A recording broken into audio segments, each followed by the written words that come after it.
Would you rather never need to sleep again or never fail again? What? Would you never sleep again?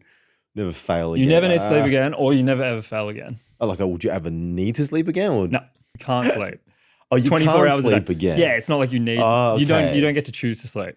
You've just got 24 full hours. Yeah, okay. Like you're a robot that's fully awake 24 hours a day. Like there's no off time, if that makes sense. Probably still never sleeping because I feel like when you're saying never failing again, I just feel like that you never really succeed again. That's what it sounds like to me.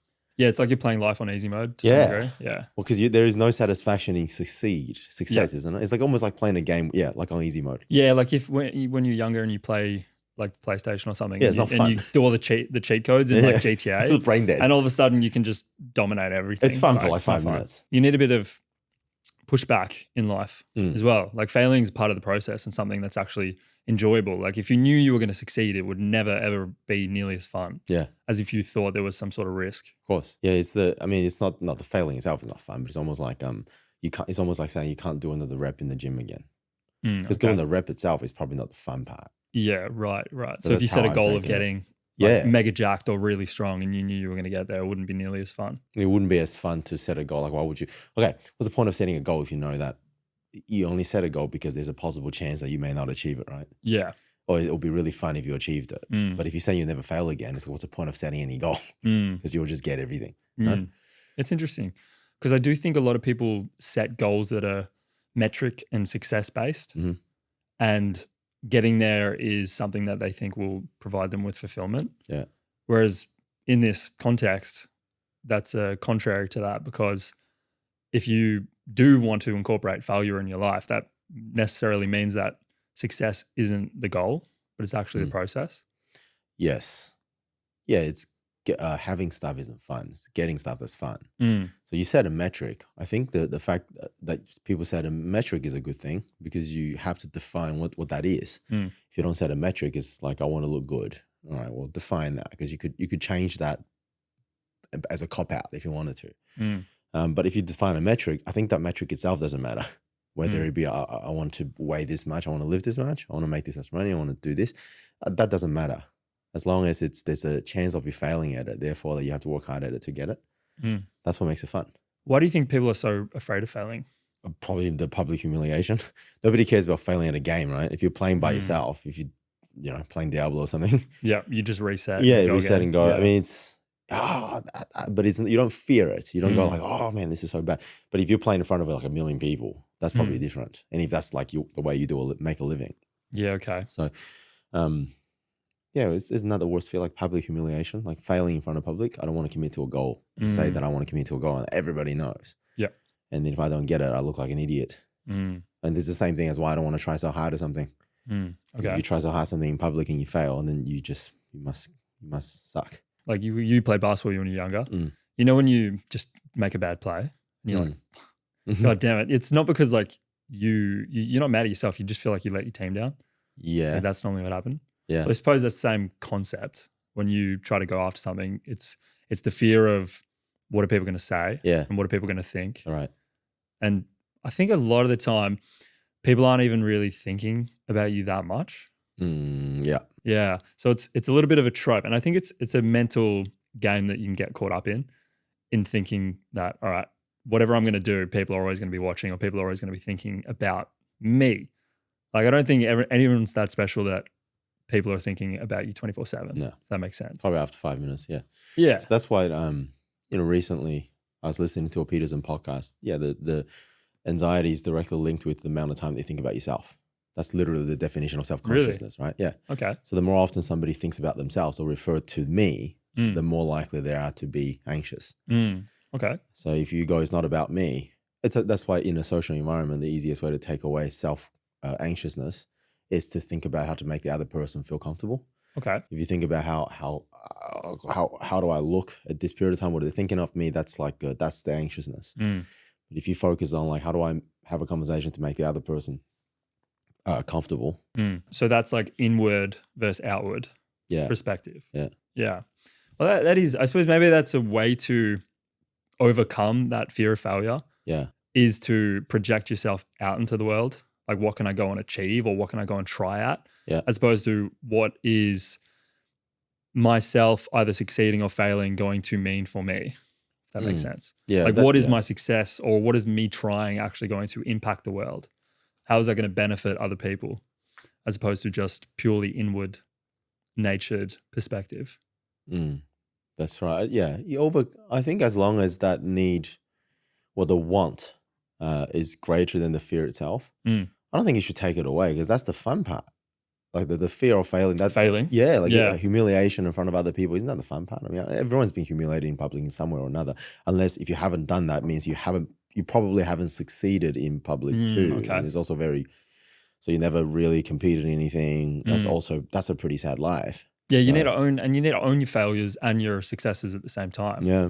Like take them in stride and take something away from it, because you never ever succeed all the time. No. Unfortunately, yeah. So yeah, I'd actually agree. I'd probably rather never need to sleep or never have to sleep again. 24 hours a day. Geez, it would be kind of weird though, wouldn't it? You have more time. So you technically live a third of your life longer, right? But you have it's like nighttime. What do you do? Play games. I don't know, but yeah, essentially you're getting a third of your extra life. I just think that how much more you can. That is pretty how much more you can accomplish. That's what I'm thinking. But hey, that's not how real. You need to sleep so that you can be optimal when you're awake. Yeah. How do you reckon people can set goals a bit better in order to get them motivated, and maybe especially if they're dealing with that fear of failure or that fear of putting themselves out there, take away the anxiety? I don't think the goal has anything to do with it. You can say set an easier goal. Like I do believe that don't set goals that are hairy chested or dashes in the sense of like ego based goals. But you do want to set a goal that is very challenging for yourself. But also, look, I just remember I used to do weightlifting, and a lot of our members competing, powerlifting and weightlifting. As a coach, what you want your athlete to do is set especially first time you're competing, you set very easy numbers to hit, so that you make the habit, or you put the classic conditioning in your head that every time I step on a platform, I will make a lift. But if you make it so hard, but then that's contrary to what like the athletes think. They think that I want to get this really high number, but they don't think about what the other future competition you're going to do. So I'm one of those. I just want to hit this really big number, but then what happens is that you fail it, and then the confidence drops. So it's like, how often would you compete back then? Last time I did this was before the pandemic. It was but like in the frequency, is it like every 3 months or something? Yeah, something like that. Yeah, well, if it's every 3 months, you want to go balls to the wall when you do it, That's right? Because it's so infrequent. That's you don't want to be like, I'm just going to go out there and half-ass it. Problem is people think about that one, and they don't think about that you can be doing this for 10 years.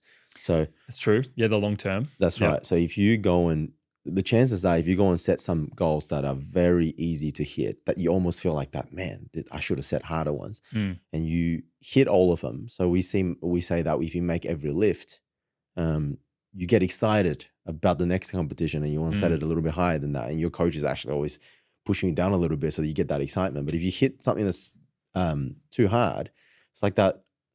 Every time I step on, is anxiousness, not excitement. So I do, in that sense, linking back to the goal thing is there are less downsides, I guess, setting, if you're new to setting goals, setting some stuff that's very activity based, not like I want to lift this weight. It's a bit, that's especially with no experience, you don't know what that means to you.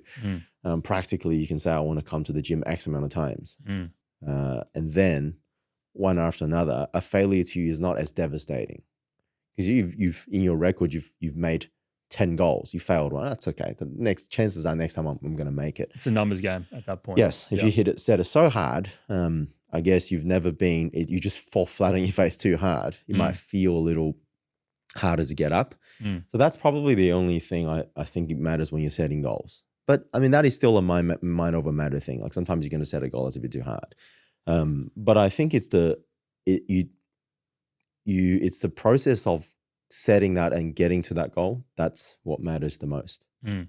Ensuring that you can tick it off, and then having the mindset of this is a long-term game as opposed to short-term game. Well, ensuring the belief that you are the type of person that will do what he or she says he or she will do. Yeah.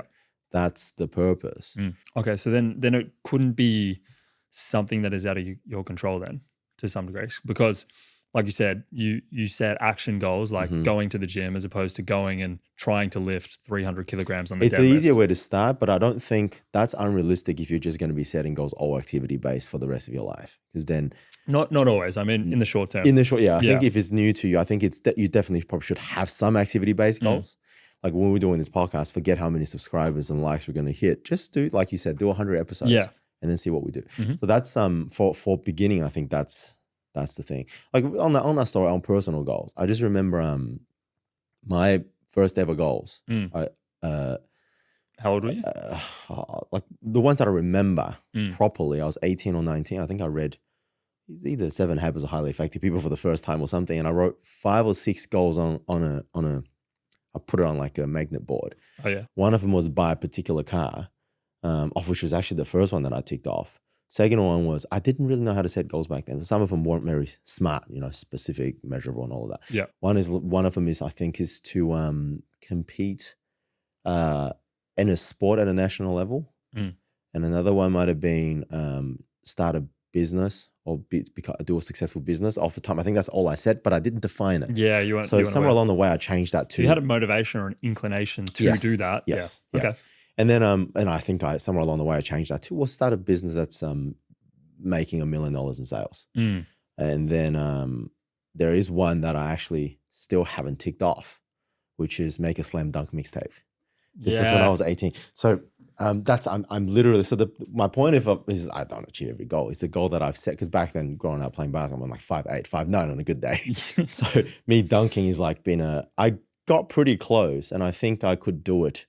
At times, I wouldn't just mucking around by myself. Is not in the game. So I almost just, I used to make this YouTube little slam dunk videos like Kobe and Vince Carter and stuff like that. So I set myself the goal to make a slam dunk mixtape, which is why during lockdowns, I built my basketball court in the backyard to just continue to train on it. But now I'm 35. The knees aren't feeling feeling good. But I don't just go and scrap that goal. Yeah. So it's, for me, is die trying now. Yeah, okay. So that is the fun part of it. But if that was the only goal that I've set, I'd feel like that I'm the type of person that doesn't achieve my goals. But all the other stuff, I have achieved those. Yeah, so ticking 7 out of 8 is really good. Correct. But if I was to give this one up, now I have a physical piece of evidence that Wayne is somebody that gives up on his goals. And you don't want to build that identity for yourself. That's where self-belief and confidence comes from. Yeah. How do you differentiate between giving up and, I suppose, realizing it wasn't the right goal? I usually define it as, am I still scared of it? Am I still, do I think I can achieve it? Right? So if I was to give up on my slam dunk mixtape goal, I'd feel like that's a cop-out because I'm not confident I can achieve it. Therefore, I must achieve it. But if I feel like that, this is useless now. Like you can't answer that question. Other people can't answer that question. Only you can answer that question. Yeah. So I'd still do it because it legitimately is a challenge. Now, if it's no longer becomes a challenge and I'm bored doing it, and I know that myself, then I might pivot and say this is an immature goal. If I set a goal, it's like I wanted, I don't know, collect X amount of Pokemon cards. Like I might just feel like that, damn, I can do it, but it really gives you no satisfaction anymore. So I'm gonna have to pivot. Yeah. But this one, I would know if I give it up now that I'm someone that gave up on something because it's too hard. And with that kind of evidence at such a young age, I don't think you can. That's a good way to build your own self-identity. It's the true self-confidence that you need, and you need physical evidence of who you are. You did set that at 18. Like it's been a decently long time now. Yeah. Is it okay for that goal to stay alive or? It got to stay alive. So I've set new goals and I always have new goals. Course, yeah. For example, I have goals for our company. So but that one that hasn't been ticked off is you're just keeping it in there regardless. Yeah. But the other ones are ticked off. So you've added and renewed. Yeah. Correct, right. Okay. Yeah. So I always set 10-decade goals. I have, for the business, I have more than a decade long goals. And then you break that down. I genuinely think for us, that's a huge part of our success. It's not really what the goal is. You just look at it. And then you set a 10, 12-year goal that breaks it down to like 3-year goals. And then that means 1 year goal, and then you can break it down by the month. So literally, if we want to hit a certain sales target, or if we want to hit a certain number for customer satisfaction, that directly relates where we're going to be in 12 years' time. You see that relationship? Yep. And I do that for my personal life too. Is there any method to that, or is it as simple as it sounds? Start at the big goal, just fraction it out until you get down to 1 month. I think it's just that, I mean, you can read books on smart, I mean, people learn this in high school, make smart goals, you know. Not enough. Specific, Not measurable. enough, I feel. Really? Yeah, I don't think so. I What don't is think that? they So teach us specific, nearly measurable, enough how to specific, measurable, attainable, realistic, and then trackable. Yes, basically. yes. So I mean, that's Is it trackable or is it timed? timed. Yeah, either way. So it just means that there's a deadline. Yeah. So we sort of implement this on a so that I just simply call that accountability. So we do this in our work model. You know, every week that you've attended our meetings, if somebody was going to do something, we always set a deadline. It has to be only one person accountable for it. It has to be specific. It has to be measurable, and you can make it or fail it. That's the point of a goal. But I feel like once you get it, it doesn't really need to. I'm just really good at setting goals. I think you just have to then commit to it. And I think people often change. There is a balance, of course. There is a balance. If you're 2 years old and you set a goal, I want to fly to the moon on my own arms. 2 years old. Yeah, you just fly till you realize when you're 30. Wait, that's not really realistic. Can you imagine a 2-year-old setting that goal? That'd be so funny. As a really extreme example, you like might with the smart measurable, he does the time. right. So at that age, you'll realize, okay, I should probably change this goal because that was a stupid goal. Yeah. But to what point do you then say, am I just copying out now? Yeah, well, that's it. It's really hard to, because you can't feel bad about being like, this wasn't the right goal.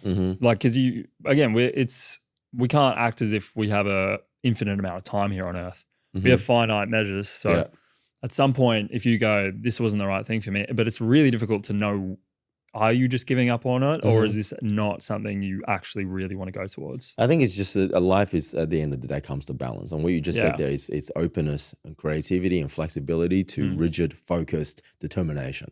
We're all on the scale from left to right. Some people, people on the creative end like yourself will be more on this end of it. That's how you get creative, because you're real flexible. But for somebody like me, who's in traditional business, I have to lead a team and just make sure we reach his targets. I'm more on the rigid end.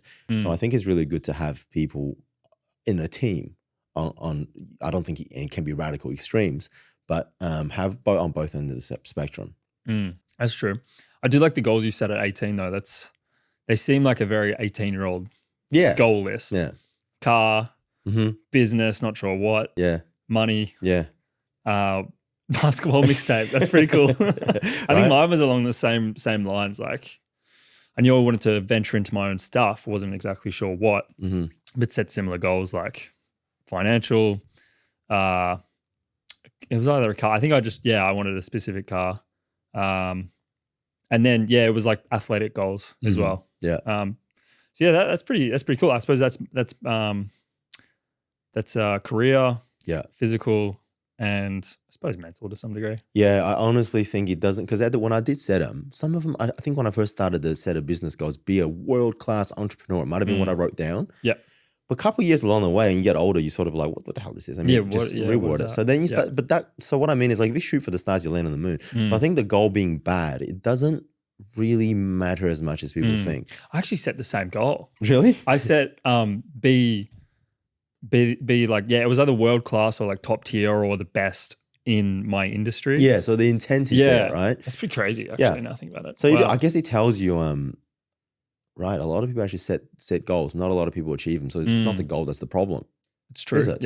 Yeah. So it's, in other words, I think Atomic Habits said that is, people that win and people that fail all have the same goals. So therefore goals are not important. I really disagree with that. I think you're right. The goal itself is not important, but setting a goal is important.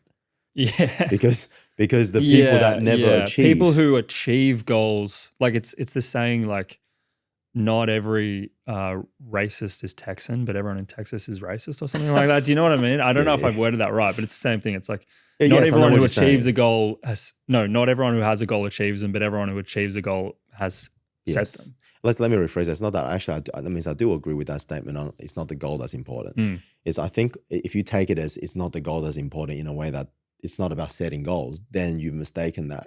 You need to set goals. But it's not about what the goal that is. Whether you win or lose, you probably still have the same goals. Yeah, true. So you don't have to spend X amount of time trying to polish that goal itself. Chances are you probably can't get it perfect. Chances are, even if it's perfect, it doesn't really help you in achieving that. Yeah. But it's important to set something and strive towards something. It's a little bit like everyone knows how to do it. And if we take a very simple example of getting fit and healthy, it's like eat a little bit better, move a little bit more. That's it in a nutshell. Like there's different intricacies to them, but if you want to put a rainbow over it, or sorry, an umbrella over it, it's that. It's move a little bit more, eat a little bit better, et cetera, et cetera. Yeah. So why, if setting goals, if people know how to set goals and know what they want, what is actually going into achieving the goals? Many things. That's like the purpose of life, I guess. If everybody knew how to achieve that, I think it would be there. But I actually don't think people set goals enough in this day and age. I genuinely think that's a global crisis. The fact that young people no longer set goals. Yeah. Okay. I genuinely think it is, because we're all striving towards liberty, go with the wind. I be you, be you, I be me. Individualism, do sort of what you want. Look,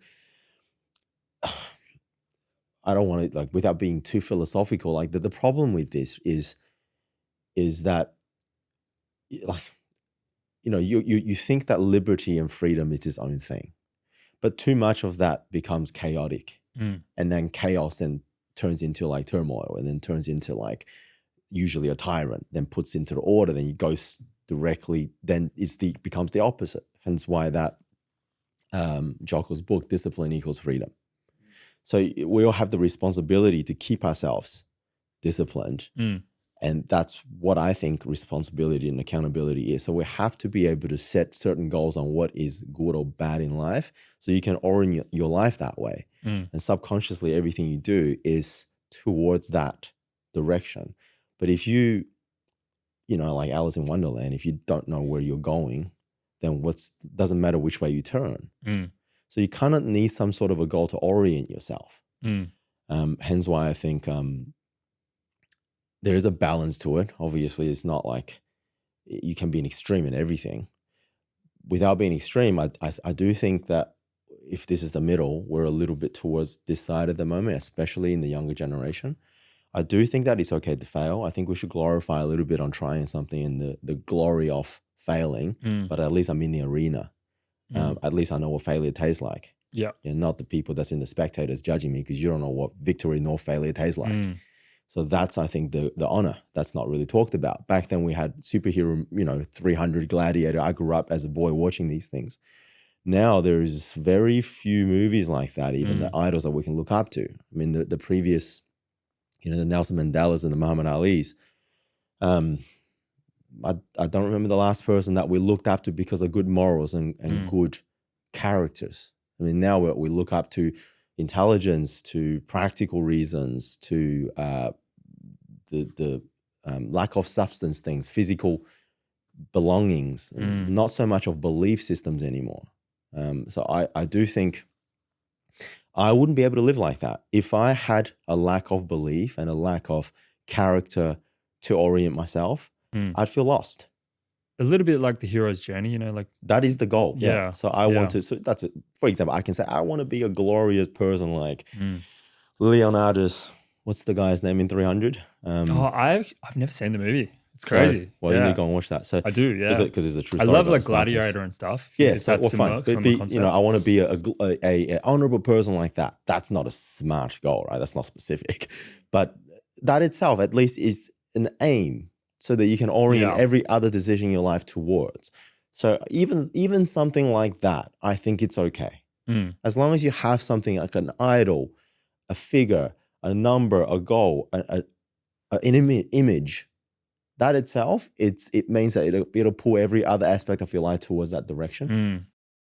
So we're in lack of these figures that can be idolized. I absolutely believe so. Like, I actually feel obliged to come on a podcast and say stuff like this.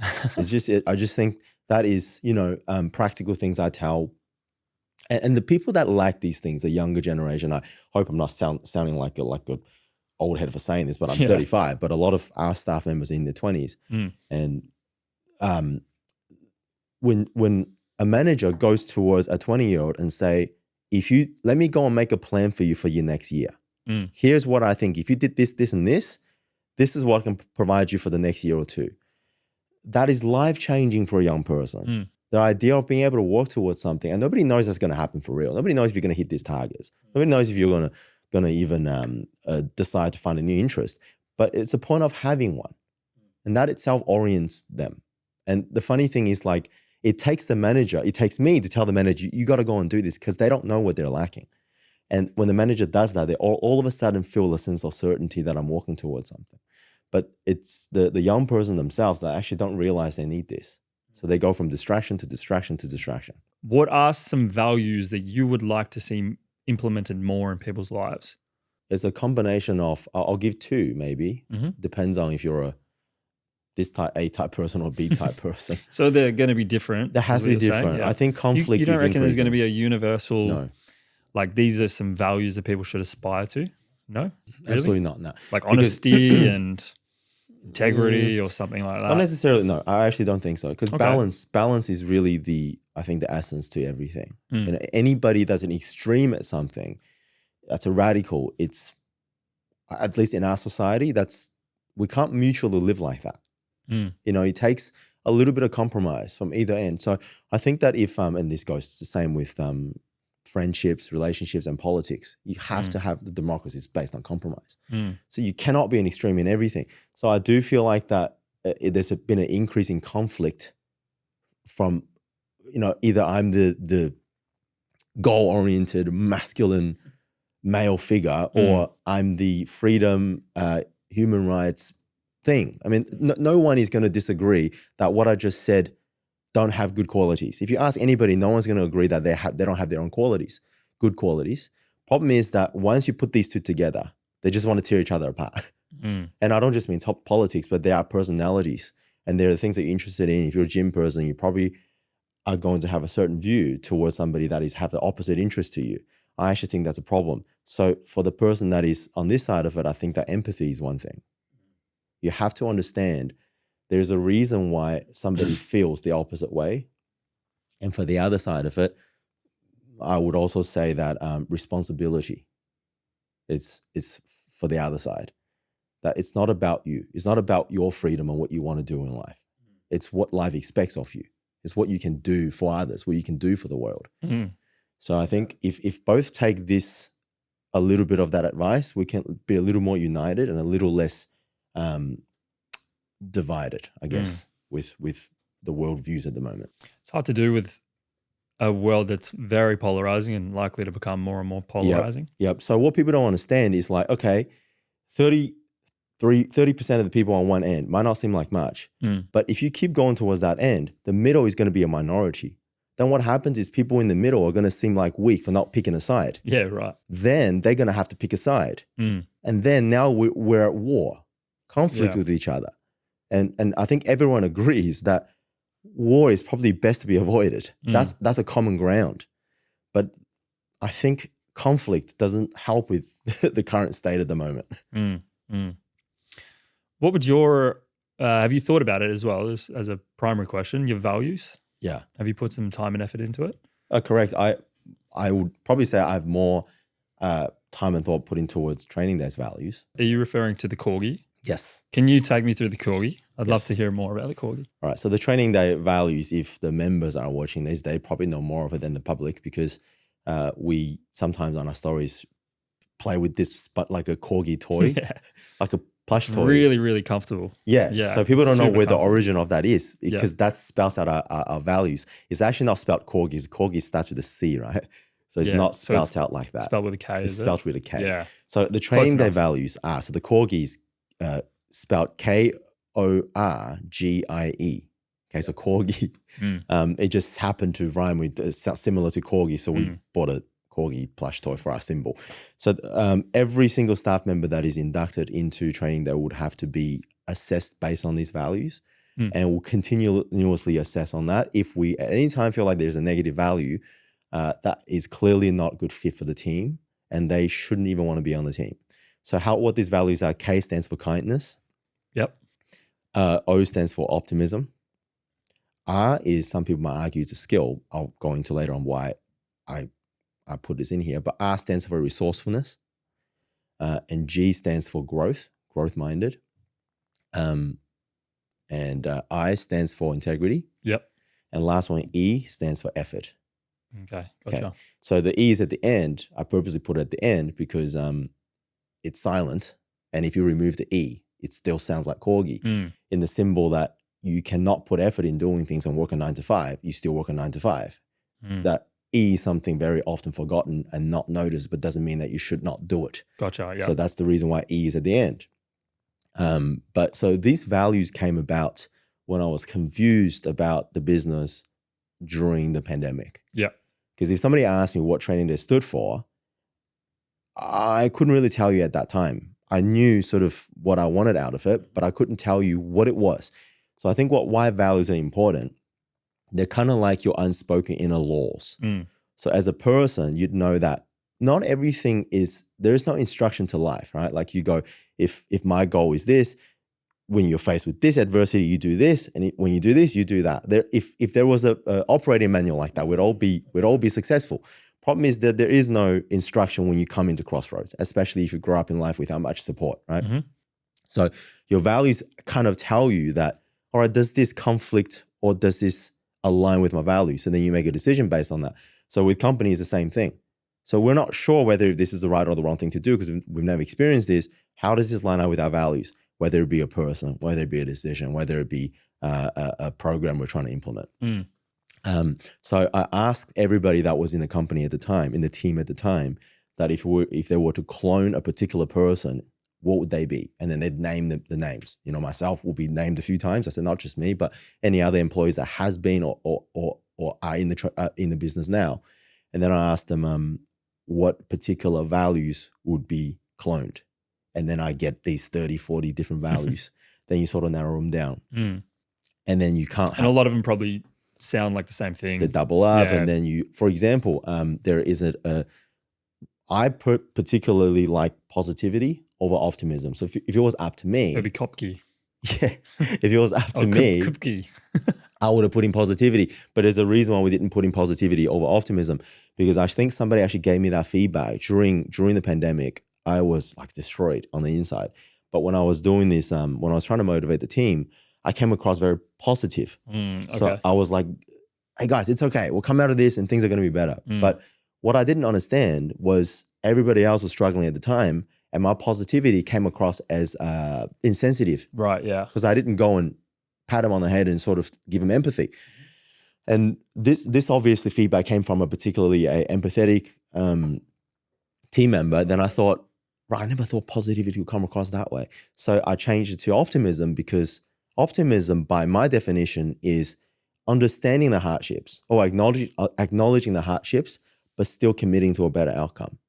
But positivity sometimes doesn't have the acknowledging part of it. Yeah, it's almost blind to the reality of things. Yeah, so for me, it's a much more masculine sort of trait. But as a company, it's not just about me.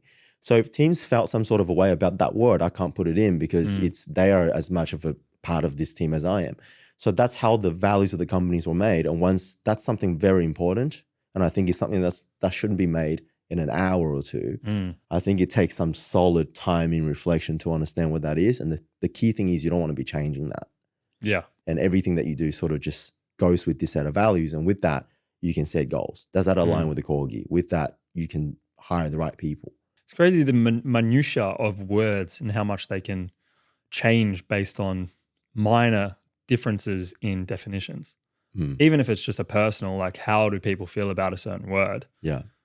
It's amazing how much the English language can impact someone's life and motivate them to feel and do a certain thing. Like I know when we were setting our mission statement and vision statement, we spent a good probably like 2 hours or something just working on a few sentences that could fully encapsulate what we wanted the podcast to be about and the direction we wanted to go. It's amazing how much words can motivate and change people's perspective on things. Yeah, I think it's not the words itself. It's words is how we communicate. So Mm. what that does is actually helps us orient our own thoughts, helps us organize our own beliefs, and Yeah. and ask ourselves the question: is this where we wanted to go? It helps you ask questions you've never really asked yourself. Mm. So Yeah, but even the word between optimism and positivity, Mhm. like if you ask 100 people in a street, like what Yeah. are the differences? They probably couldn't tell you. They'd probably say very, very Correct. little.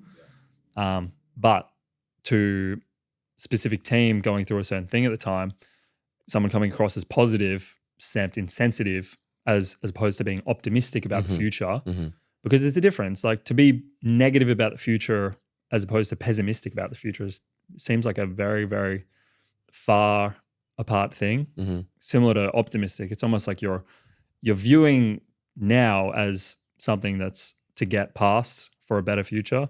Whereas if you're positive about, if you're just purely positive, then it's showing that right now, whatever's going on is almost like you're not even facing the reality of it. Yeah, the word. I think that at the end it does come down to interpretation, because I didn't think that. I didn't think positive. I didn't think he made that. Yeah. I didn't personally didn't even think that made that much of a difference. Mm. So, like another example to that is I'm a passionate person. I hope people can tell that I will always fight for what I believe. Yep. But that is not a lot of people believe that on the team. Believe it or You're not. right. Yeah. So passion is actually not. I've come to learn that is not a word that people take positively. I actually think. Yeah. It's funny. Yeah, and I actually think that is it's a bit of a problem with I think passion is, it to me is like it's obviously a positive trait, but not a lot of people takes it that way. I think you can be you can like, it can be used negatively, as if you're in like a passion. You're overcome with passion. I Like think you're a lot in of people fight. communicate that with toxic and Yeah, being like it's too forceful and overly energetic or something Yeah. like that. Yeah, so I think it comes down to interpretation. I don't think it's the word itself, is that it's what it means to you. So if I just said it, corgi, I mean, I could have just put it as an O to make it sound like corgi, but as long as I can explain it to what it is, Yeah. and if the team understands it, as long as hence why I'm saying there has to be a meaning. So corgi, that value itself, corgi, is the goal. So that itself is technically a goal. So that we have an aim to orient ourselves that way. When you want to say that it's a goal, how do you go about tracking it? Is it just on the onus of the individual, as in the manager, to be like, hey, that wasn't really something in line with our values? Okay. Do you mean practically how we sort of measure that in the staff members? And Yeah, things? well, you said this is one thing that you really look for when you're in the hiring process. So on the ongoing, obviously people can adapt. Sometimes they're having a bad day.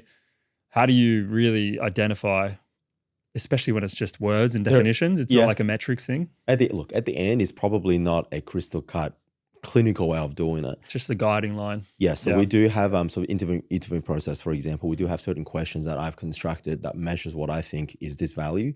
There is improvisation in there, but there are ways that we're trying to evaluate these values. For example, if you want to ask somebody, do they putting effort in their job? You don't ask. I mean, who's going to say no when you said, "Do you work hard?" Of course I do. So you don't. 100%. That's not how we assess it. So we look at previous times and what the definition of effort is, and then we see how that aligns with our definition. So there are questions that we put into the interview, and also the managers every 3 months has to go and revisit, and because sometimes we grow, and people grow, especially if you're young in your 20s. Sometimes people's values change. So yeah, it's a constant reviewing process to make sure that we training that is not drifted toward and it's not being blown around by accidents or distractions. Values for different personality types, more specifically on the ends of each spectrum, so like a type A and a type B person. Do you have any thoughts on personality tests? Have you done them? Do you feel like they're a useful tool? For example, the Myers-Briggs, the Dark Triad test. Yeah, I personally am a fan of them just because I have a personal interest in that area. But we have tried things like Big Five personality test. I think that's the one that I'm accustomed the most. The Big Five personalities. The Big Five is that traits. INTJ, like INTJ No, or so something it's like that?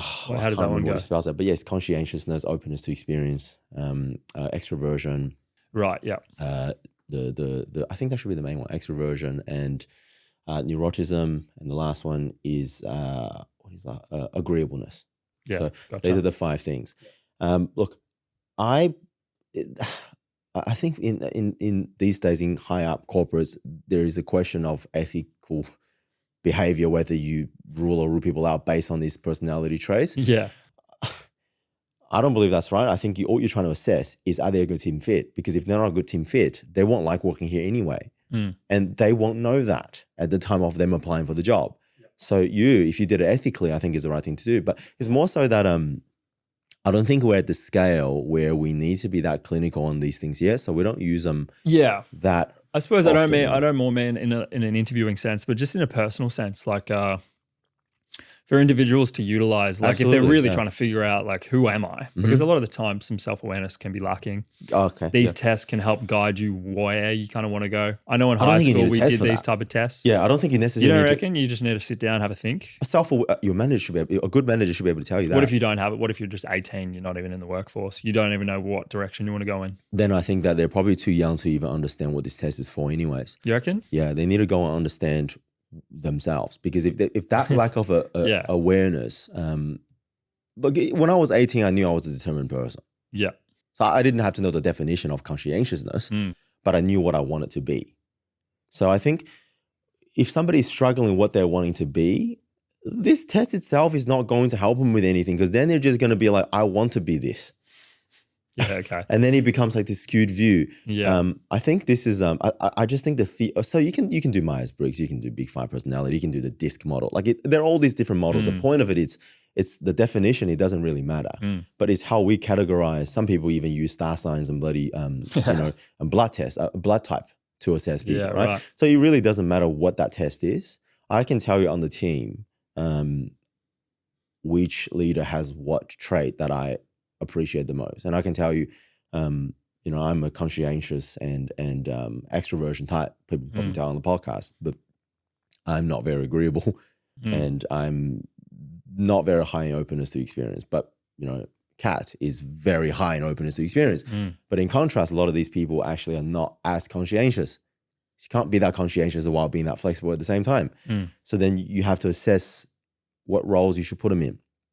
But I just don't think that the self-awareness of that is that important for an 18-year-old to know.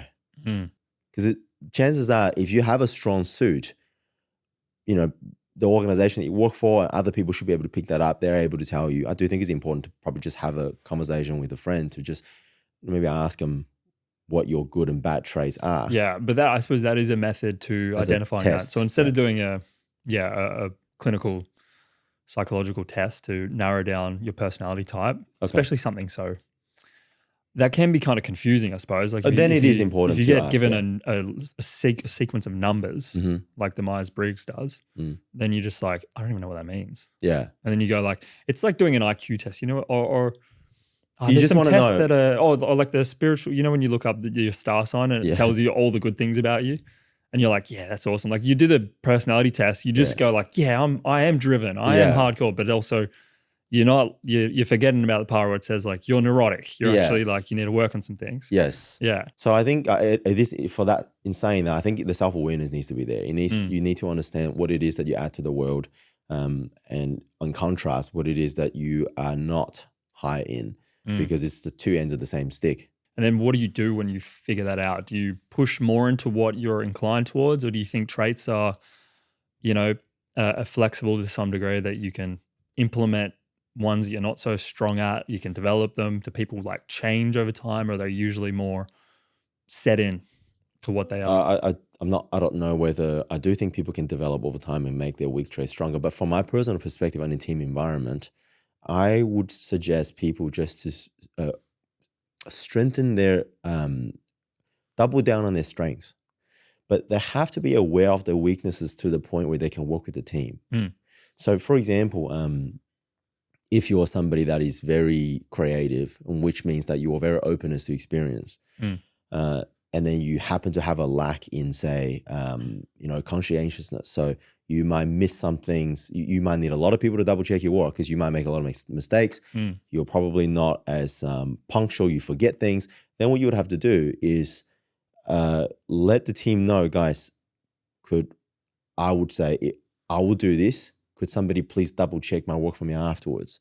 And if you are not punctual, if it's one of your weaknesses, I'll probably then say, okay, we'll book in a particular time, and you do have to try and commit to that, work to that yourself, but you have to give the other person something that you're good at to make them compromise for you.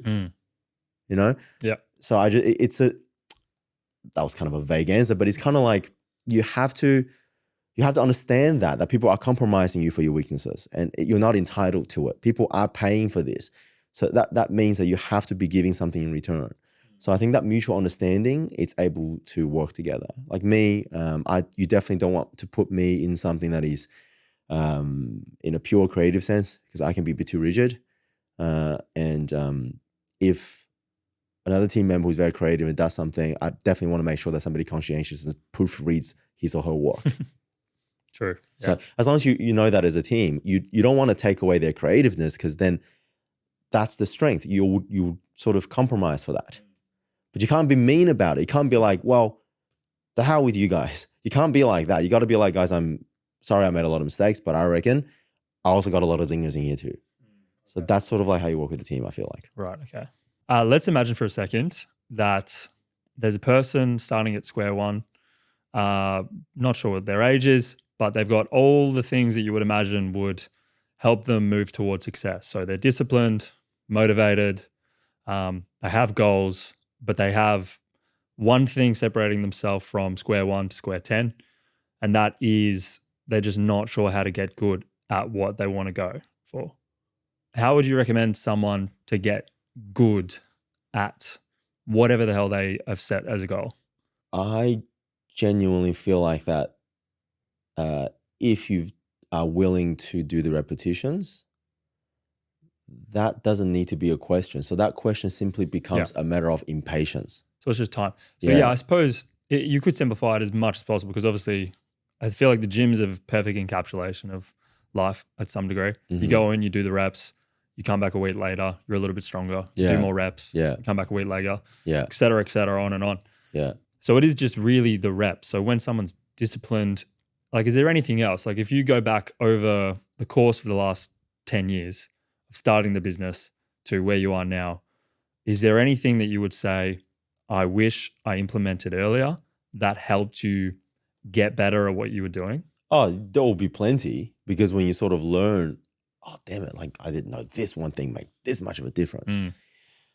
But if you put it like that, I mean, then you would constantly be wondering what if there will be an infinite amount of things that you can go, oh, if I just did this earlier, what would that positive have? But then there are like infinite amount of other options too.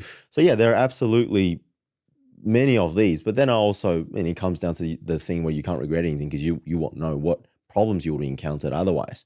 True. But so yeah, there are you looking for like practical, actual like little things? I'm curious if there are any universal things where someone who's just like, I just want to get a bit better at it. I want to figure it out. Is it just reps, or is there something else to it? Is there something else that can be done? I genuinely think that's the thing. That's there, because there has to be a period of time, Faith. There has to be a period of time where I want to do this. I don't know if I'm going to be good enough to even get some results. Because once you have a little bit of cookies and see the results, it's easier to go on, right? So when you know how when you go and do the reps and the sets and you watch your body start to change, you realize, oh, this is motivating. You got the positive reinforcement.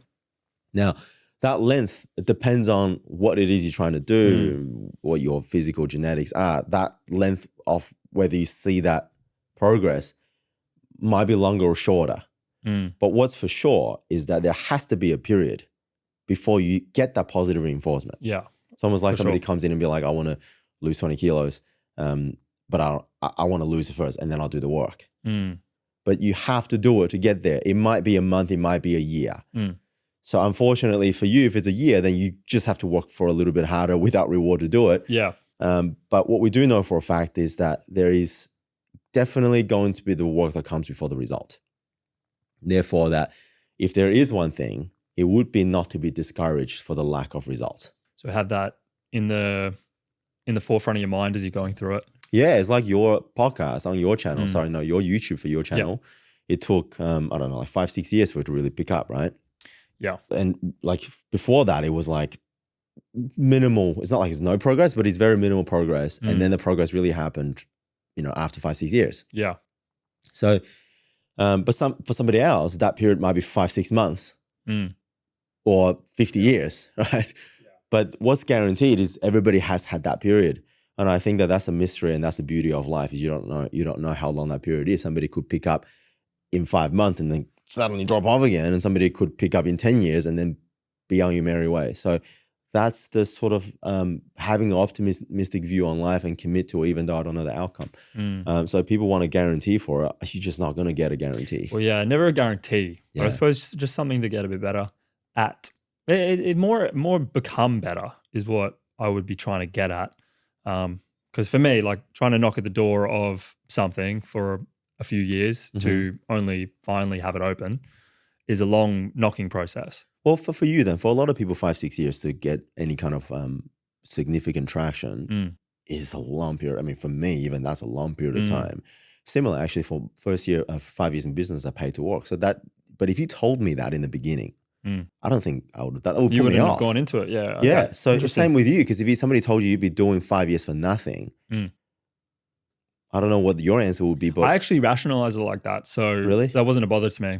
When I so was for you young, already, it was I like, said, I'm willing to. Yeah, I said, look, let's give it, because I did set that time frame actually. I was like, 5 years sounds like a reasonable time. Look, if I do it for 5 years and I'm, it hasn't worked out, then guess what? I'm still going to be 20, mid-20s or early 20s. So you actually asked yourself what that the hell, question. like what's wrong with that? People are only just finishing uni and actually starting their lives as a job. I could also just get a job at that point. Right. So you actually practically ask yourself that question.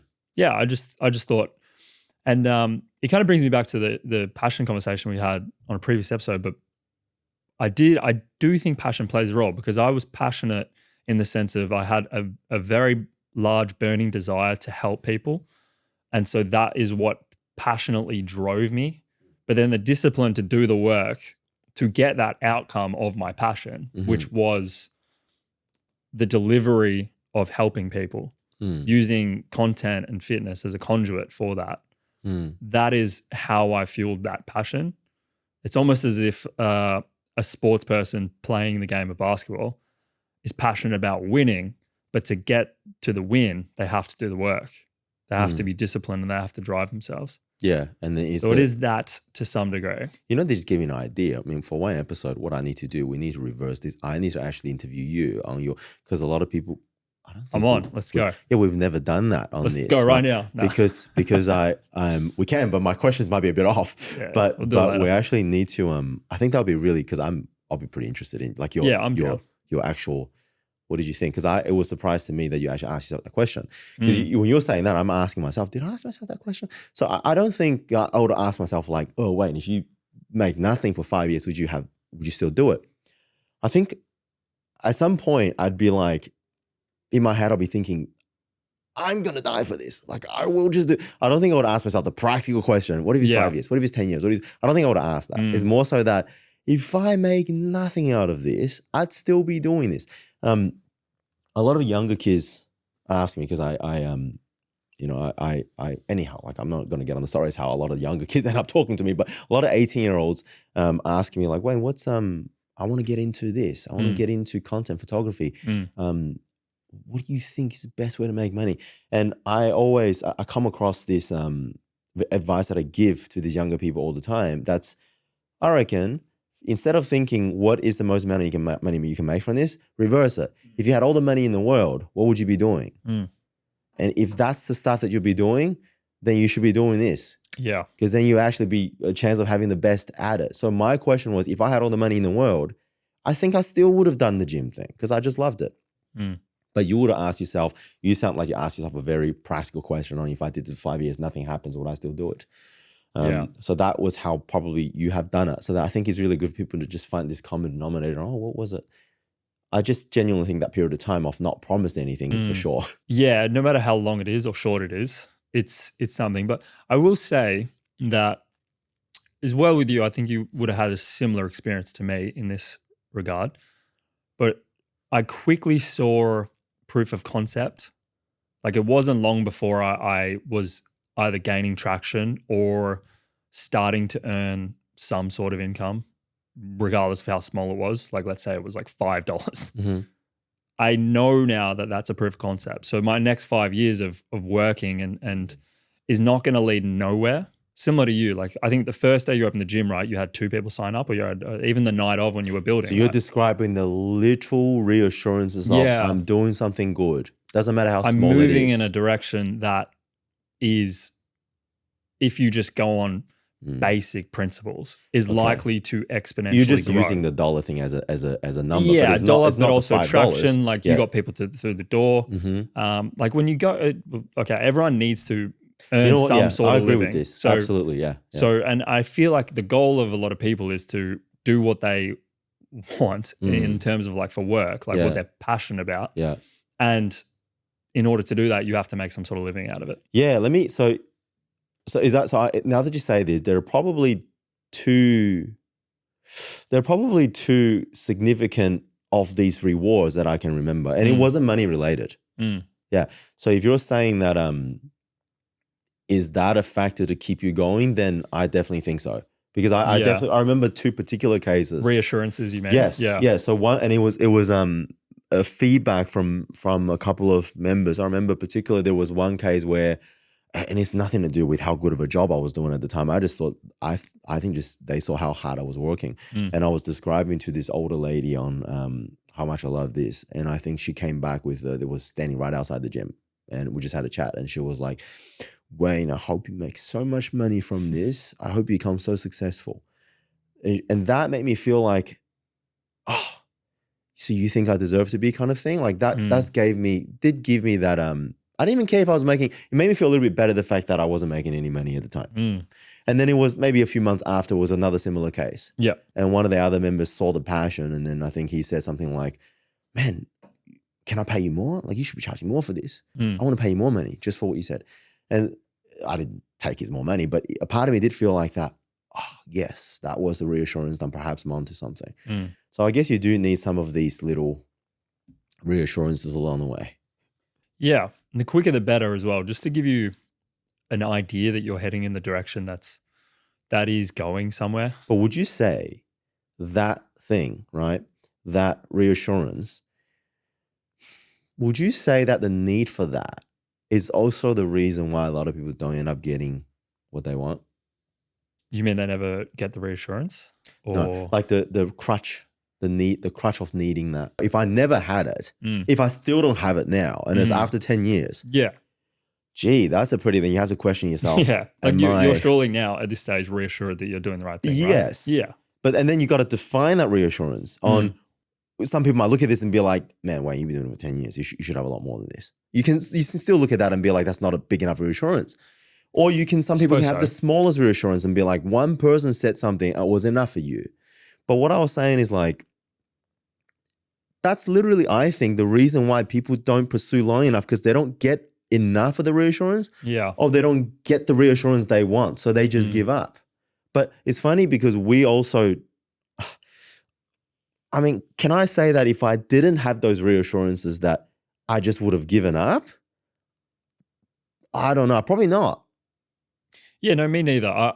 And I don't, people who would get these reassurances, I don't know if they do. It feels good to have, So definitely. people who do quit at some stage, like in the early stages when things aren't going well, if they do quit because they're not getting a reassurance or not large enough as a reassurance, like maybe their expectations were skewed.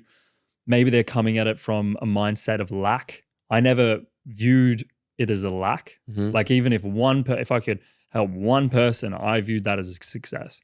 Okay, so but you just said that if you didn't have that reassurance, you don't think you wouldn't have given up anyways. Okay. Well, that's it. Yeah. Well, I never was like, I needed this reassurance, but when I got it, I felt I'm on the right path. This is great. I'm going to keep going. I'm going to go balls to the wall head first. Well, there you go then. So that me too, because hearing these two things was like you didn't start the business going, I need a member to come in the first day. If I don't get a member the first day, I'm going to shut it up. And if these two people didn't say that, I wouldn't have, now I'm doing the wrong thing. It just definitely made me feel like that, that was so good. Like it felt so much better than what they thought it would have done for me. I felt really good hearing that.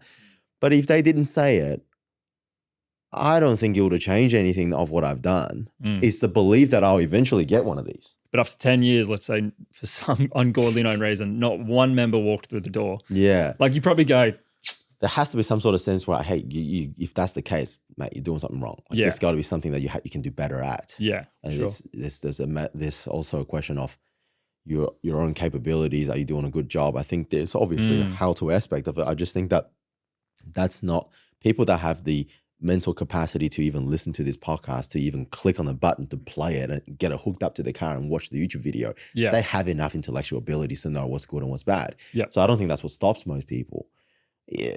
What stops most people is the need to constant pat on the back and be like, you're going in the right direction. Hence why I said it's that constant instant gratification. If you're not, life is about pursuing an aim, a journey. It's not about getting it. It's about going forward. The fact that you're going forward, that you are already doing the right thing. Yeah. But now if that goal is to get it, then how are you ever going to get it? Because that's not how you get it in the first place. Yeah, I always thought trying to get something like purely just my passion is getting. It's like watching grass grow almost. Like you could do it all day long, but it's going to be very futile. So you got to step back and be like, what are the day-to-days? What are the things that I can do today, tomorrow, the next day that I'm going to enjoy and know that's going to push the needle a little bit further? But also, I think you need to have some sort of idea that you're trying to help others as well, regardless of like business. You know, it is when it comes down to it. It's about trying to benefit someone. The customer. You're adding value to something, to someone. Yeah. Regardless if it's a B2B or a B2C, doesn't matter. It is always trying to better the lives of others. Correct, yeah. So if you come at it from that sense, especially when it's something on the front of what I did, because I think a lot of people can jump into it for personal reasons. Like, I want to be this sick YouTuber because I've idolized these YouTubers. It looks fun, blah, blah, blah. And they get caught up in that. They just go, well, I'm not a successful YouTuber yet. This is crazy. Yeah, but I never had that. Yeah, but my main goal was I want to help as many people as I possibly can. Correct, yeah. And that was the only thing I sought out to do each day. Then I think that would be your strongest attribute to why you became successful at that. Because it wasn't about you. Yeah. Like, for example, that purpose can change. Because when I first started Training Day, I wanted to bring this awesome, uplifting gym environment of a life-changing journey to people as what it did for me. But somewhere along the way, that sort of changed, because right now, that's actually not what drives me anymore. During my 20s and teenage years, that's what helped me to find my identity. But during my 30s now, this has provided a way of living for myself and to live the life that I want to live, to provide for my family. So I'm driven to provide that for my key team members. So my goal now is actually to develop our team members to do what they love and actually make a living out of it. Hence, all of our, you included, are a member. So all of our team members and business partners or whatever, whoever's involved in training, that generally come from members. So that's what drives me up. But you see, the similarity there is it's driven something that's other than yourself. It's not like, what am I going to get from this? Yes. Yeah. It's the similarity of like, I want to do something for someone. Not so much of like, I need this for me. Yeah. That's the measurement, or that's the result.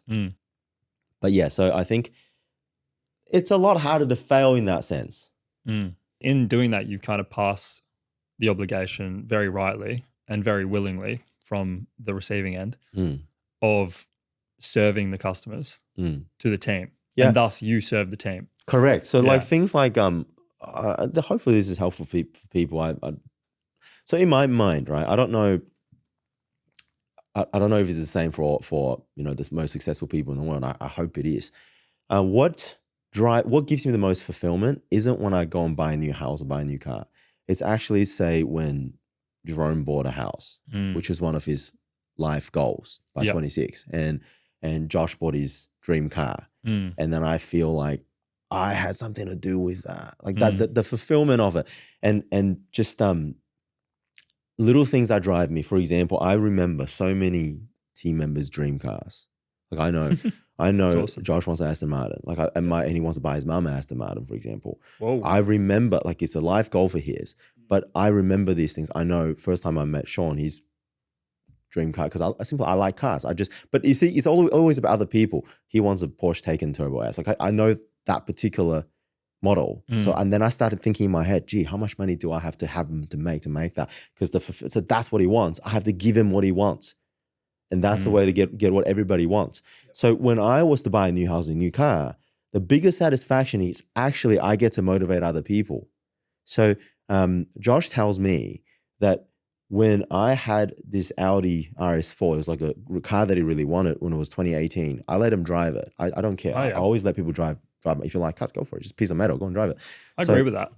So he went and drove my car, and I think he was like, Wayne, you changed my life with that. He was like, wow, now I just wanted one. Yeah, right. And a few years later, he'll go and get one. So now he's doing the same to Ethan, to his team members. He's letting them drive the car. Yeah. And then, so if I was to buy a new car, I feel like the biggest motivation for me is I can't wait for them to drive it. so they're going to be so excited over this. So that's what goes on in my head.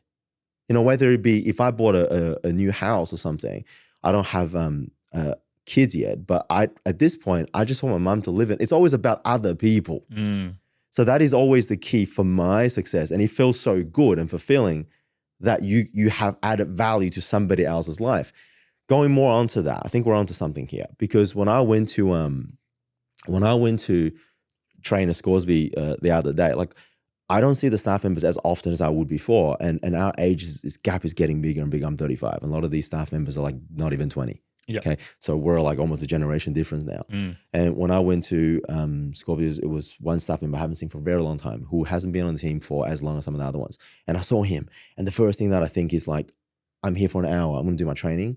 But if there's anything I can give him to make his job better, to get him, to help him, I want to do, right? But I go in, and he starts a conversation with me along the lines of like, oh man, you know, how's your holiday? Oh, one day I want to go here for a holiday. The question was asking me, it's almost as if that always tailored towards how he can make more money or how he can do better in life, or do you think what I'm doing here is the right thing to do? It was really self-centered. And it took about 5 minutes for me to realize that, hey, is that I'm focusing purely on you, but you're focusing purely on you too. Yeah, right. But you're asking me how to be me, but I'm focusing on you. You're focusing on yourself. So I want to do my training, but I'm thinking this whole time, what is the best value that I can add to him, right? So when I was leaving for my session, I just said, listen, the thing that you have to do now is understand that when I came in, I didn't think about, because you're working for me right now. You're on shift. You're on time, on the clock. Yep. Me taking you away from your work, it's not to my best interest. But the only thing that I can think about is it's how I can add value to your life. Nothing about how many sales you can make. I didn't even care if you were to lose a sale or 2 sales. To be honest, I didn't even care. It was me, like, if you could walk away from this feeling like more motivated and can work better, my job here is done. And if anything, I probably feel bad for, you know, the manager's like, man, Wayne, why did you distract the kid from his work? I just wanted that value to him. So I hope he took that at the end. So I just said to him, look, what you should be focusing on is when you're here working, you have 2 people that you're trying to impress, right? Your boss and the customers. Okay. You have to just focus on what are you doing at this point that is making the customers' lives better, and what are you doing right now that makes your boss's life better? That's it. Because that's all I'm thinking. I feel like people are so afraid to think that because they're so afraid to be taken advantage of. Yeah. Okay. Right. Yeah. But you're going to be taken advantage of in life. At some point. Yeah. But you don't let that, they're going to play dirty. You don't let them drag you into the mud. That is the glory of it. That is the definition, right? We went on to this before. So I think that the common thing is to focus on other people, other things, or adding value, not about what you're getting. Yeah. So if you focus on what you give, I think should be the common thing. Yeah. You mentioned previously, always look to give 51% or give the most. That was like my motto. Hopefully, I don't know if I'm the one that made it up, but I always say 51-49. I always say that if everyone just gave 51% and took 49, we'd have like a lot of surplus in the world. Yeah, 100%. But if we did sort of the other way, you'd have a huge deficit. But the thing is, I don't think people necessarily want to give the 49 and take the 51. I think people just want a 50-50. They just want it to be fair. Yeah. Problem is That's a very thin line you're walking. So you can easily go on the 49. And then if you times it by 7 billion people, that's a huge deficit. Yeah. So I think it's just very much better if you could be that on. You just need half of the world to give 51, expect 49. You'd at least have enough. Yeah. So my always been the thing of like, if I'm whatever the industry award is, let us pay you more. But if you could just be like, whatever the standard is, let's give us more too. A bit more, yeah. So if we all can do this, over expect and over deliver, over appreciate. Yeah, it's coming at the world in the mindset of service as well, which is pretty massive. I think that's true optimism. Yeah. It's still not let your sufferings take away your optimistic view of the world. You know, don't let your sufferings just justify your bad behaviors. I think, you know, this goes both ways, not just for employees, it goes for business owners too. I just think it's not just about paying people. No, it's not. It's about, I have one thing on my mind. How do I add value to my staff members? And they should have one thing on their mind, how to add value to their customers. Yeah. Everything goes down like this, we'll be all right. Yeah, I do think it is difficult, especially from people like the business currently, Training Day, is phenomenal at implementing that and providing people the opportunity to work hard as well as receive rewards for their efforts, especially if they're in the mindset of giving more than they take, making other people's lives better. But I do feel like there is a ton of businesses, very large scale businesses, that are likely to take advantage of people as long as they possibly can. Yeah. Which is very unfortunate. The thing is, like, I can't deny that because at the end of the day, it's just people. I mean, these large corporations are run by people, just like you and I. And the people that work for them, just like you and I. So essentially, it's just people. So I'm not saying that it's not them or you. You could eventually one day be in that position, and this person could lose their job and be in your position. So I think it's stop thinking about it in the sense where they have to, no, it's all of us. You just give 51. That's it. Forget whether it be giving 51. I will give the 51 if I'm the customer at a restaurant too. I try and make the waiters and waitresses' life better. Oh, so do I, yeah. So what I'm saying is it doesn't really matter where the hierarchy is. As long as you give that 51, that's all you can do. So, and hopefully that little bit of 51 can inspire other people to do that. So maybe you can try it. Look, it is ideal if your boss and the corporation that you work for should give you the 51 first. But why don't you ask the question, why can't it be the other way? You can do more. You can be like, because I remember when I was working in corporate, I always thought like that. I was like, how can I just work me harder? It's a mindset, regardless of where you are. It's a lifestyle. It's almost like a value. Give more than you take. Yeah. It's a way of living, and eventually you're going to be rewarded for it.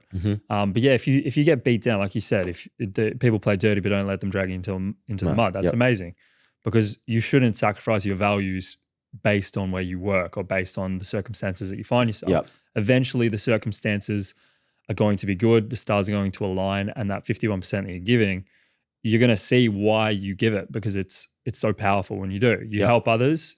And when you help others, you help yourself at the same time. And even when you're not, I just feel like that is the most honorable thing you can do. So if we can talk about honor and just make it enticing for people to do that. So when you are given the 51 and still getting the 49, it's the most honorable thing you can do. Somebody else, like if somebody else is mean to you on the street and you shake their hand and you go, is everything okay? Do you need help?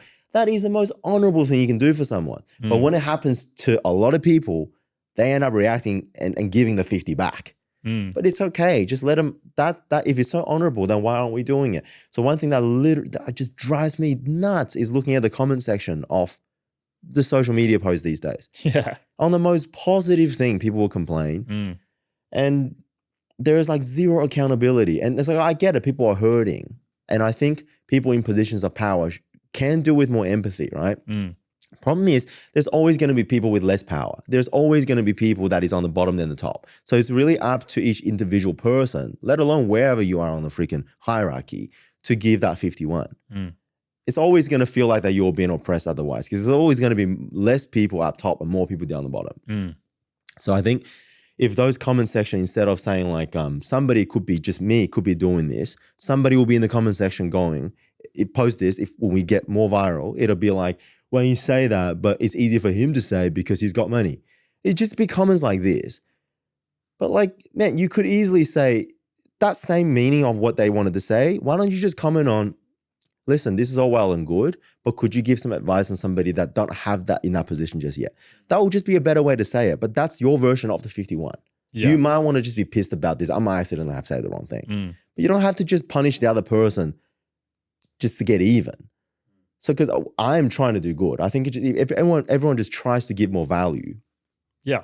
Well, regardless of where you are, Yeah. on the hierarchy scale or whatever, because a lot of people, like a lot of people that go like money doesn't matter. A lot of them have a lot of money, and then they're in the position to be like, yeah. So people do say that, like, all right, money doesn't matter, and everyone goes, yeah, it's easy to say that when you have money. But at some point, the service and the providing value to others was the whole way up the totem pole, from the start to the top. That never changed. Exactly. Yeah. So you can't be like, that's bullshit, because regardless of where you start, that is the mindset you need to have. It's the literally mindset when I had nothing. It's a mindset if I have something now. Yeah. And it's going to be the mindset when I have a lot more in the future. That doesn't change. Yeah, exactly. Yeah. So it's but the thing is, like, people that are saying this don't understand this, and they're saying it because they haven't felt that the world will give back to you if you just gave more. They just feel like they've been taken advantage of so much, and they probably have. And then I just want to say, listen, just do a little more. Don't complain about it. Just take a little bit more. Eventually, don't worry. Eventually, you'll get there. And then guess what? You get to be in a position where you get to give a little bit more, and you don't have to be the asshole. Yeah. You can be a little better than them. So to some degree, it might be just like, hey, take accountability. Or to some, just a slight degree, could just be like, hey, man, it's okay. Don't worry. Good times will come. The high road's always better. High road's always a better road to take. Do you know, is there any books that you've read that has kind of ingrained that mindset of serviceability and giving 51%? So I'm trying to rack my brain on it. But I don't even think this is like that much of a rocket science. I think everyone. I don't think either, but it's people just, I think, who thinks that is not the honorable thing to do? I think everyone in the world knows that will be the ideal thing to do, right? And it's just like they don't. Yeah, no, I agree. Yeah, they just don't do it because I don't know. A lot of people who work just want to get by and give the very least that they can for the work that they're rewarded But that's for. what they're expecting to be given from other people, though. Like, these people are expecting for other people. So they know that is a better thing to do. But they just refuse to do it. It's almost like, I want the change, but I don't want to change. That's why I'm more, man, is there a book that people can read? Because, like, I don't know, it's hard to ingrain this. At least gives them further examples. Because if someone's in the standpoint like, oh, look, why the hell would I do 51% when I'm doing 49%? And I don't think I'll ever change if I give 51%. I almost think any book, any reputable book. Any book. Yeah. Anything that anybody that has I think Mastery is a good book. Do you know Mastery? It's by Robert Greene. Yeah. This is a good book. I haven't read that one, but I've actually read his other ones. A book that I really didn't like the title of, but I read it anyways. 48 Laws of Power? Yeah, because it's the most requested book in prison. I just felt like he was manipulating. Well, he's done one with 50 Cent, hasn't he? Yeah. So I actually read that one and I changed I was like, okay, I'm wrong. This is actually a really good book. Yeah. It's literally a psychology book that's I think the title driven very Machiavellian. It's like the dark side of behavioral science. The title, it's a little clickbaity. It is, yeah. But I feel like, look, the way I looked at it was 48 Laws of Power. And you read some of the headings, right? You go, this is the definition of what they call toxic masculinity right now, right? Literally. And this appeals to people that think that is the goal. Yeah, yeah. Okay, hear me out. But when you read the contents of this book, it is not like that. I guarantee you, people that thought like this would actually read the book and realize he's putting some good principles out there. So I actually think the fact that he labeled it on that title is because the people that would want that should read this book and get your orientation straight. Yeah, yeah. So the book is actually about history. For one of the fables in the book was I can't remember which law it was, but it was I think the heading of the law, something along the lines of like, don't be replaced, in the sense where like always make yourself like be irreplaceable. Yeah, be irreplaceable. I think it might be that a law, but you can think about it and think about it in the sense where, okay, that's a bit like strategic and could be a bit manipulative. But the fable that they used in that book, right, was the story of it might have been like, I can't remember, like an old fable. One horse, there's two horses, a lazy horse and a not lazy horse. Yeah. And the lazy horse just stopped walking when they put the stuff on him, and then they kept putting the stuff on the good horse, and the horse carried everything. And then they get to the campsite, then the people, and the lazy horse is like, look at you, the harder you walk, the more you suffer, right? And then they get to the campsite, and the owners of the horses go, why do I have two horses when one horse can carry everything? Let's just kill it, at least it's good for hide. Yeah. So they killed the weak horse that didn't carry anything. So the principle there is, listen, just do the work. You deem yourself irreplaceable is not a good thing. But see how that principle is good? Yeah. It's just worded in a way that appeals to the people that are looking to shortcuts. But the people that look for shortcuts should actually read that. I understand there is no shortcut. Anyhow, going back on, so you can read that book. That little fable itself just taught you that. Yeah, that's a very good book. So it's almost like any history of success books, it should be focused on what you are doing for other people. It's not, I mean, there are quotes. It's not what you ask for what the country can do for you, but what you can do for the country. I mean, there's everywhere if you wanted to look. Yeah. People just really need to, whatever is bad is happening to you is happening to a lot of people, man. And if you just give and continue to give and be used up, that is the most honorable thing you can do. And if you get rewarded for it, great. If you're not getting rewarded for it, it's literally the second best outcome because you're at least honorable. True. So that should be glorified. You can sleep at night, you know? Yeah, it should be glorified and not the glamour, sort of lack of substance belongings. That is good as a reward. Yeah. It's not the goal.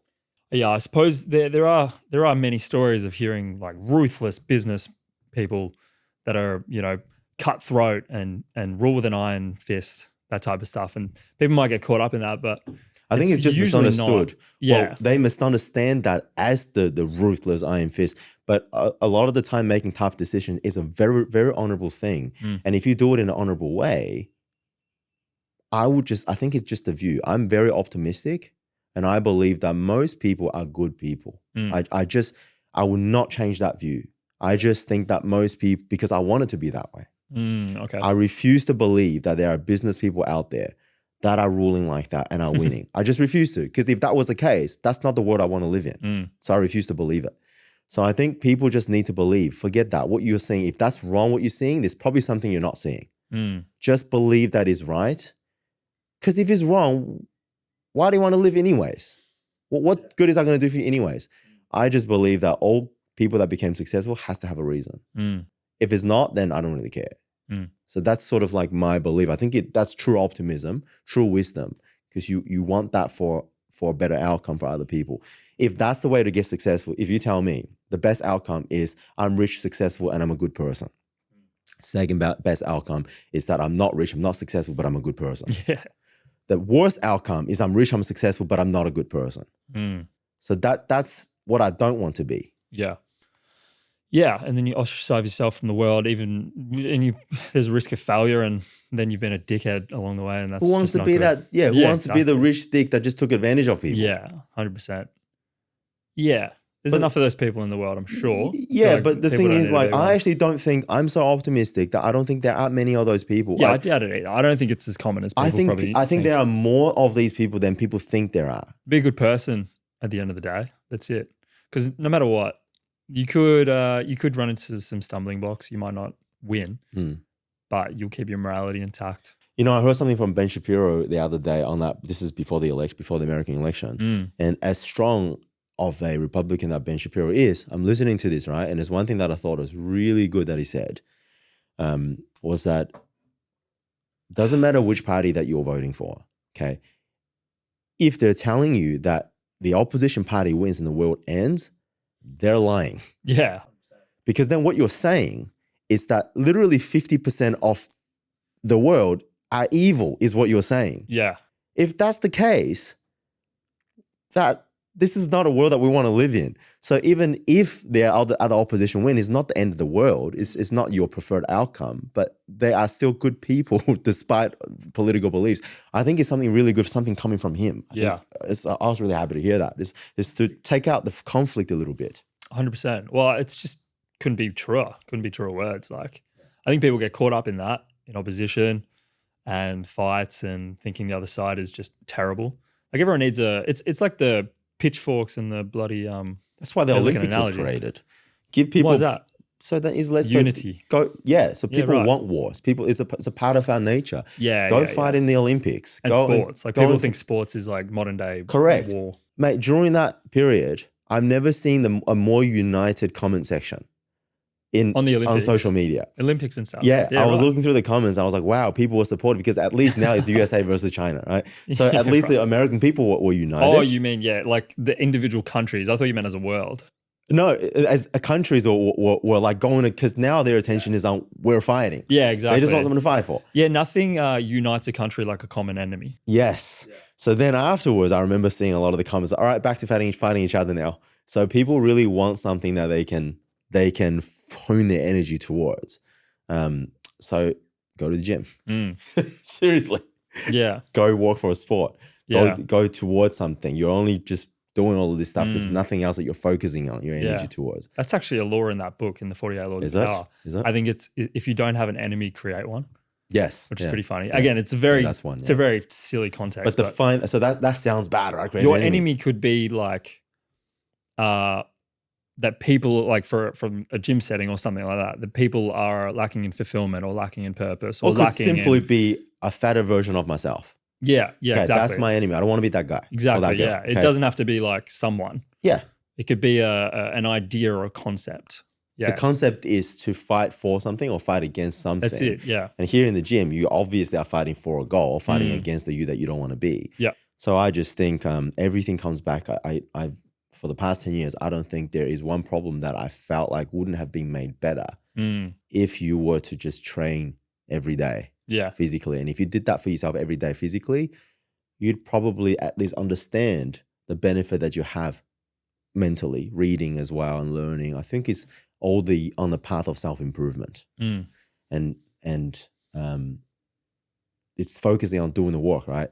Doing the work and the reward will come. And it's the same thing that on like giving the 51, just focus on the give and then the reward will come.